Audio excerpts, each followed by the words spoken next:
మనం బలోపేతం చేయాల్సింది వ్యవస్థల్ని బలోపేతం చేయాలి.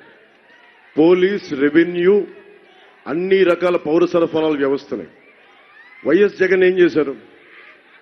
కూర్చోబెట్టి అక్కడ ద్వారంపూడి చంద్రశేఖర్ రెడ్డి గారి ఇంట్లోనే 3 పదవులు. రైతు పొట్ట కొడుతోంది, ఒక కుటుంబం కొట్టేస్తుంది. వైఎస్ జగన్ క్లాస్ వార్ గురించి మాట్లాడతాడు. ఒక కుటుంబానికి మొత్తం రైతు తాలూకు కష్టాన్ని, రైతు కూలీ తాలూకు కష్టాన్ని, ప్రతి ఒక్కరి కష్టాన్ని వైఎస్ జగన్ ఆధ్వర్యంలో ద్వారంపూడి కుటుంబం మొత్తం దోచేసుకుంటా ఉంది. దీనికి మార్పు రావాలి, దీనికి చరమాంకం పలకాలి అంటే మనకి కోనసీమ పార్లమెంటుకి జిఎం హరీష్ గారిని పార్లమెంట్ అభ్యర్థిగా మనకు గెలిపించాలి. మండపేటకి జోగేశ్వరరావు గారిని గెలిపించాలి. మీ అందరికీ నేను ఒక విషయం తెలియజేసుకుంటా ఉన్నా.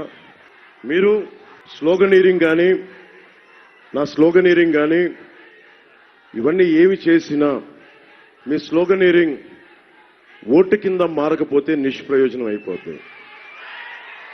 మీరు ఊహించుకోండి, పార్టీని నడపడం, ముఖ్యంగా మండపేట, ఇది మన జనసేన పోటీ చేయాల్సిన నియోజకవర్గం. మీ అందరికీ బాధ ఉంది.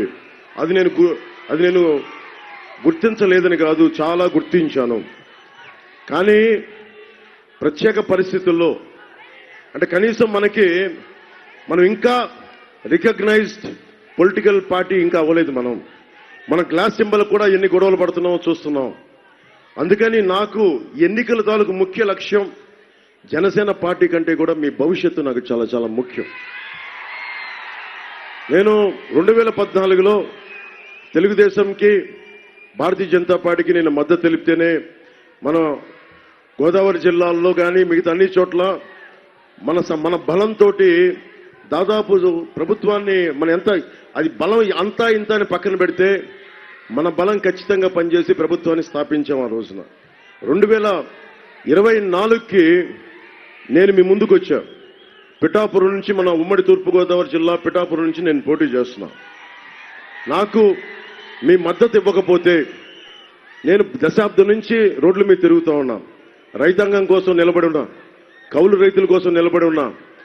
నాలాంటి వాడు ఉంటే ఏం జరుగుద్ది అంటే, జోగేశ్వరరావు గారు లాంటి వాళ్ళతోటి, హరీష్ గారితో, వేదిక మీద ఉన్న రామకృష్ణారెడ్డి గారు లాంటి నాయకులతోటి, ప్రతి ఒక్కరితోటి, మన బండారు శ్రీనివాస్ గారితో, బండారు సత్యానందం గారితో, ఎవరితోనైనా సరే మీ గొంతు నేను వినిపిస్తాను.